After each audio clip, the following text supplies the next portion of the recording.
Que Janja e Barba gostam de viajar, isso não é novidade pra ninguém, todo mundo já está sabendo que eles foram ao velório do Papa. Poucos sabem o real motivo em que a Janja e Barba foram vaiados, até mesmo a Janja foi retirada daquele lugar. Você sabe por quê? Não, eu vou te explicar. Bom, ela estava sorrindo durante o velório do Papa. Vou repetir. Ela estava sorrindo. E nós temos vídeos dos bastidores que tentaram esconder da gente no momento em que ela é retirada e ela tá reclamando aos gritos. Mas se já não bastasse isso, nós também tivemos um grande ator da Globo dizendo que não apoia o Barba de maneira nenhuma.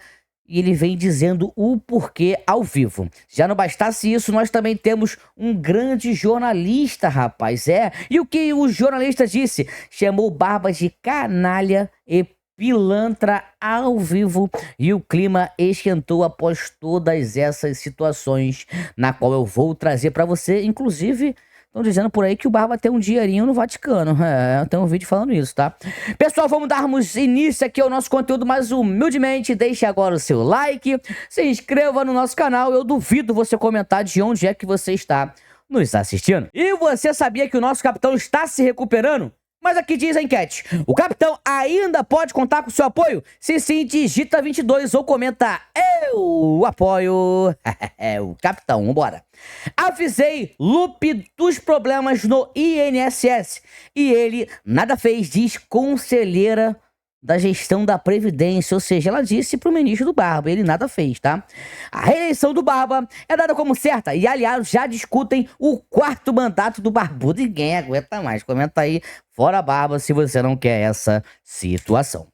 O Barba leva até tesoureira do PT para o velório do Papa. É brincadeira, rapaz. É um verdadeiro passeio, E INSS, o governo, se reuniu 15 vezes com entidades investigadas, ou seja, se envolveu 15 vezes com o pessoal. E o que o Barbudo fez? Ele não sabia de nada. Ele nunca sabe de nada. Meteram supostamente uma gaia nele, ele também não sabe de nada.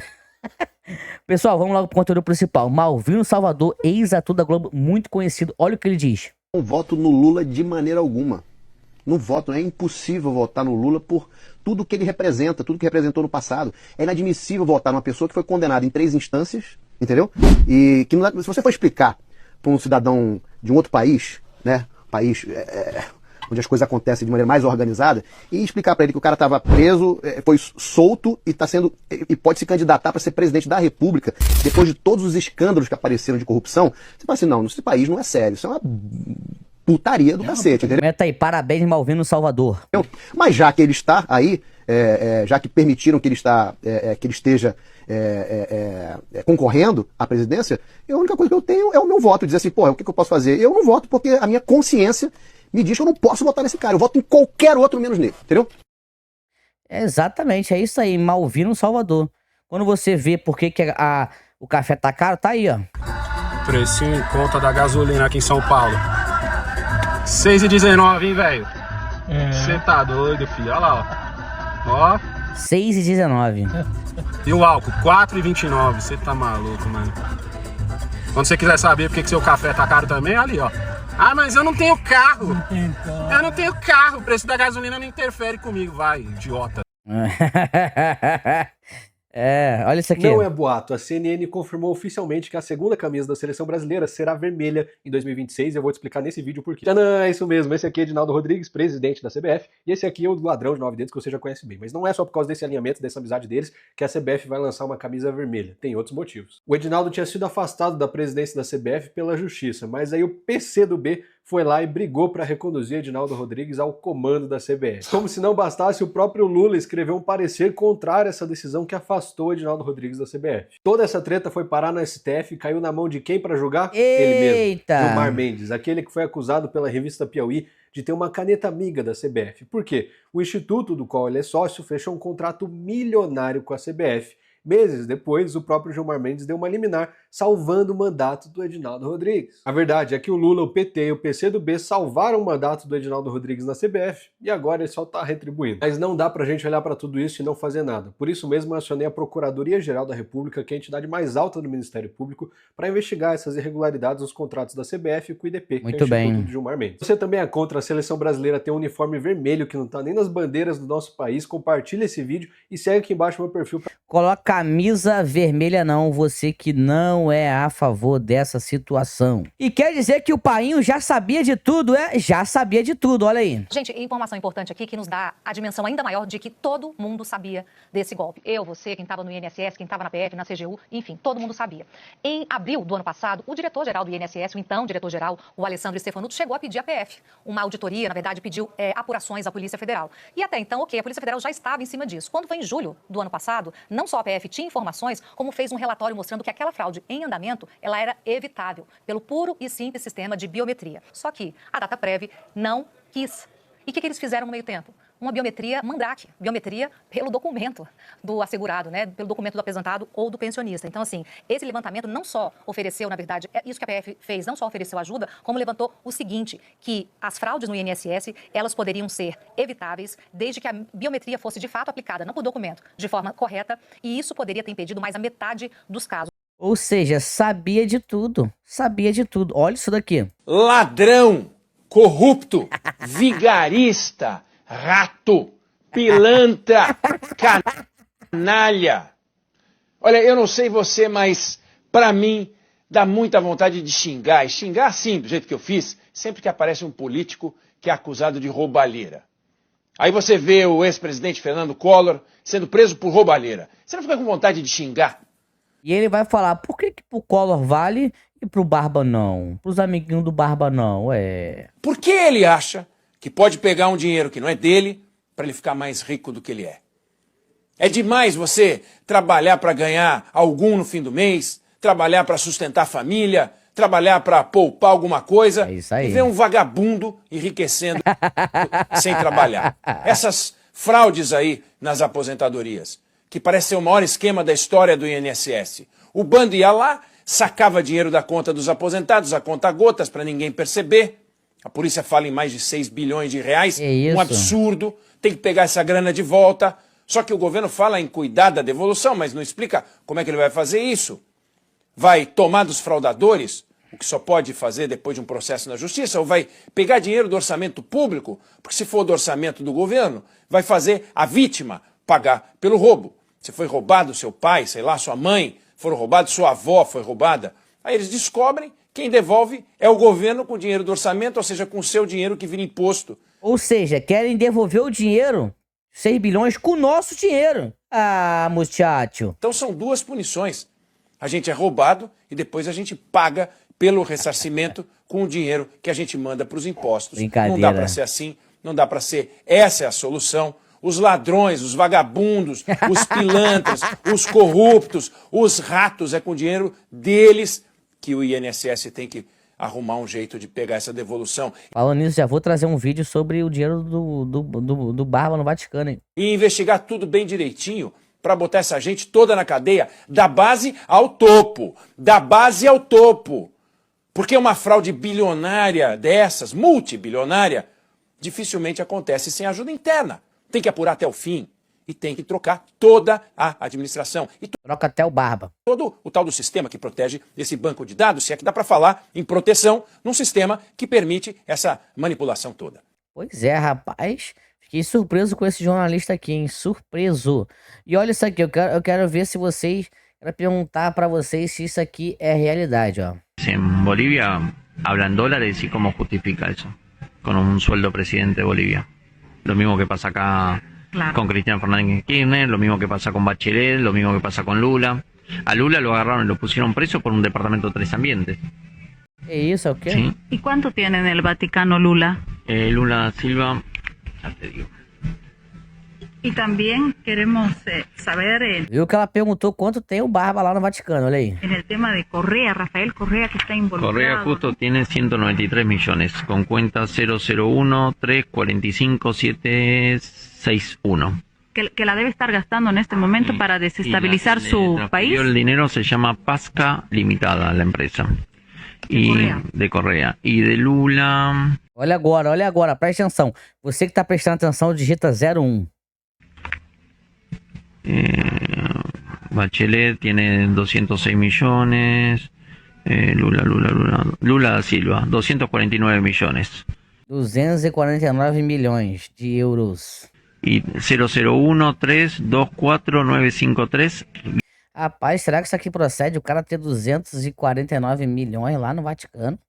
Nossa, rapaz. Também tivemos a grande jornalista Samantha Cavalco. Olha o que ela disse do Barba. Ele é caquético. Ele é caquético. E não fala. Presta atenção. A senhora chamou aqui o presidente Lula de criminoso. Ainda não. É criminoso. Condenado em 3 baseia para chamá-lo de criminoso? Eu me baseio na condenação que ele teve em 3 instâncias. Ah, mas ele agora é presidente maracutaia da justiça que liberou o Lula por causa de um problema de CEP. Não foi nenhuma prova contra o Lula, foi anulada. Foi uma questão do trânsito do processo dele. Mas ele foi condenado em 3 instâncias, pelo amor de Deus. Mensalão, Petrolão, querem mais. A senhora o chamou de caquético. A senhora não tem medo do crime de etarismo? Ele é caquético. Ele é caquético. E não fala, presta atenção. Caquético não significa também só porque a pessoa já tem uma idade avançada, como é o caso do Lula, não. O Lula não fala mais nada com coisa nenhuma. Chamou recentemente... Ele é que tem que estar preocupado com esse tipo de crime contra minorias. Chamou esses dias uma mulher de mulherzinha. Então, se eu chamei ele de caquético, eu tô praticando etarismo, ele é um misógino. Em relação à fala do vereador João Pereira, ele meio que afinetou a senhora, disse que a senhora foi ali preconceituosa com os mais velhos, com mulheres. Como é que a senhora reagiu a falar? Com mulheres, eu defendo as mulheres. E ele deveria fazer a mesma coisa. Porque é muito Eita, rapaz. fácil falar que se defende as mulheres e passar pano para um presidente da República que vive atacando as mulheres. Todo mundo esqueceu da fala preconceituosa do Lula contra a Gleice Hoffmann. Eu não esqueci, e nem vou. A senhora disse que o povo tem ódio de Janja? Por quê? Porque as pesquisas apontam isso. Todas as pesquisas mostram que a Janja é a primeira dama do Brasil. Ela contribui muito para a impopularidade que o Lula vive nesse momento. E as pesquisas mostram que a popularidade do Lula cai a cada momento. Tá despencando. Olha isso daqui, cara. Não é possível. Para quem não sabe, a camisa azul da seleção brasileira é uma homenagem ao manto de Nossa Senhora Aparecida. Sim. Né? É muito bonita a camisa azul do Brasil. Eu acho ela linda, né? Eu acho também. Eu acho muito bonito. A azul é top. E querem colocar a vermelha, substituir a azul pela vermelha. E muita gente não sabe dessa história e quando fica sabendo e é devoto ou não é, ou é religioso ou não, acaba simpatizando muito com essa camisa azul. É estranho ver o Brasil não jogar com seu uniforme 2 a camisa azul. Eu sou contra, por exemplo. Eu sou muito tradicionalzão ali em relação à camisa de time e de seleção. Não gosto dessas marca-texto, laranjona. Eu sou contra. Eu sou tradicional. Para mim, futebol... Concordo 100% com ele, né? Concordo 100% com ele. Hein? E detalhe, tem mais uma situação aqui envolvendo o Barba, olha aí. Mais um ministro do governo Lula no meio de investigações. Como disse o Aguirre, isso já é de conhecimento há um tempo, de que essas compras de respiradores estavam sob alvo de investigação. Aí na época de escolher lá, ninguém falou nada. Agora quer passar pano. Calma aí, minha querida. O detalhe de hoje, a revelação de hoje que o Aguirre e a Natália trazem, é o absurdo da história, né? Até compra de carros, pagamento de mensalidade escolar dos investigados, né? Fatura de cartão de crédito. Pois é, se falavam naquela época que o capitão era Genô, e esse pessoal aí, que como ela falou, que pagou cartão de crédito com dinheiro que era pra comprar, né? Aquele negócio, a pessoa ter uma melhor circulação de ar, se é que você me entende, né? E pagaram o carro, não sei o que, olha aí. Qual deve ser o comportamento do governo Lula neste momento, Josias, em relação ao Rui Costa? Como é que você vê o nome dele aparecer num caso tão grave, né, na época da Covid? Nós estamos com um excesso de lama no noticiário. Né? Isso exige um certo recato de todo mundo. Na pandemia... Passar pano no inferno, rapaz. Passar pano no inferno. Aqui, isso aqui é claro de sentido figurado. Vai contemplar. A anistia é um bom caminho. E vai contemplar o ex-presidente Jair Bolsonaro. Opa, desculpa. Que a anistia vai contemplar o ex-presidente Jair Bolsonaro, porque há divergência sobre isso. Eu acho que deve contemplar. Mesmo que o presidente Bolsonaro tenha dito já por inúmeras vezes que não quer ser, ou que não estava contemplado naquele momento, o fato é, ele está sendo investigado, hoje já é denunciado injustamente, no inquérito do dia 8 de janeiro, e a anistia deve valer para ele. Essa é a tese que eu tenho defendido desde o início. E o senhor acha que a anistia tem de ser restrita ou observar... Ampla, geral e restrita. Sem sombra de dúvidas. Eu vejo alguns comentários até, por parte de alguns deputados, principalmente os da esquerda. Tive um debate semana retrasada com um deles, que falava, olha, a última anistia que teve em decorrente do período militar não foi desse jeito. Eu falei, claro que foi. Foi ampla, geral e restrita. Pessoas que sequer tinham sido processadas estavam anistiadas em decorrência da lei de anistia. Os terroristas da esquerda, que atearam bombas, que saquearam agências bancárias, que cometeram crimes, não foram sequer processados, investigados, porque adveio a lei da anistia e anistiou todos. Então a anistia tem que ser ampla, geral e restrita. Para a pacificação do Brasil. Os processos, o inquérito do dia 8 de janeiro, ele é um teatro por si só. Ele não se sustenta juridicamente. Se nós estivéssemos num momento político de neutralidade do judiciário, em que os precedentes da Suprema Corte, em outros momentos, como da Lava Jato, fossem aplicados a esse processo, o inquérito sequer seria transformado em denúncia. É isso aí, Felipe Barros. Né? Então, eu acho que a gente precisa de cautela, nós precisamos ter consciência do momento histórico que nós estamos vivendo. O Bolsonaro hoje lidera as pesquisas, hoje mesmo já saiu outra pesquisa que o Bolsonaro lidera todos os cenários, e é muito ruim para a democracia brasileira tirar num tapetão o principal líder da oposição, como fizeram na Venezuela. Então, Pois é, concordo com ele 100%, hein? Filipão. Top, Filipão. É isso aí, Filipão. Falou tudo, meu amigo. Olha isso daqui, cara. Ele apareceu de novo. Tá caindo tudo. O leite chegou a R$9. Hoje é 4,50. O óleo de soja, que chegou quase a R$11. Hoje é menos de R$6. Tá caindo tudo. O preço tá caindo. A carne já caiu. Porque hoje nós temos um presidente que chama Luiz Inácio Lula da Silva Lula. Ele é o projeto de Deus que deu certo. Vai continuar caindo. E a coisa ruim caiu por terra. Agora é Lula, o nosso presidente. O projeto de Deus que deu certo é Lula. E o povo vai voltar a comer 3 vezes por dia. E ser igual era antes. 3 carrinhos pra carne, um para legumes e um para verdura. 3 carros. Na época de Lula era só fartura. E Lula voltou e tá caindo tudo. É Lula, o maior presidente do Brasil. Que isso, cara. Esse cara. Agora, vocês conhecem esse jornalista aqui? Hã? É Mauro Naves. Deixa eu ver aqui se é Mauro Naves. Acho que é Mauro Naves, né? Acho que é Mauro Naves aqui. Deixa eu ver. Mauro Naves não, é Mauro César.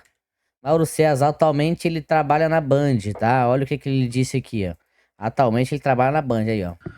Informação importante que apurei na manhã dessa segunda-feira, a CBF pretende conversar com a Nike, que fornece o material esportivo da entidade para as seleções do Brasil, sobre o uniforme do Brasil, a camisa amarela. Porque todo mundo sabe, movimentos de extrema-direita, né? Começou. Direita, né? Os ditos patriotas, né? Patriotas. Eles se apoderaram da camisa amarela da seleção brasileira há algum tempo. Nos apoderamos ou vocês que são canhoteiros não utilizam a verde e amarela, mas sim a vermelha? Calma aí, né, meu querido? Calma aí, né? Baixa a bola aí, tá? Baixa a bola aí.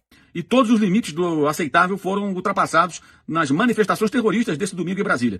Isso incomodou tremendamente a CBF, que numa reação até tardia pretende conversar com a Nike para saber o que fazer, de que maneira pode reagir. O Brasil usa a camisa amarela desde a Copa do Mundo de 54. Até 50, quando perdeu a decisão para o Uruguai, o uniforme era branco. Houve um concurso e aí esse concurso acabou sendo vencido por um jornalista que desenhou a camisa amarela e desde então o Brasil consagrou esse uniforme que vem sendo... Que isso, cara. Eu não acredito que ele falou isso não, sabe? Às vezes a gente custa, né, a acreditar, a pessoa falar tamanha atrocidade, vou te falar, hein. O sistema já lançou suas cortinas de fumaça para tentar abafar o roubo de 6 bilhões dos aposentados, envolvendo o governo Lula. Mas nós não vamos permitir que os brasileiros esqueçam mais um caso absurdo de corrupção envolvendo o governo petista. No Mensalão, o Lula não sabia de nada.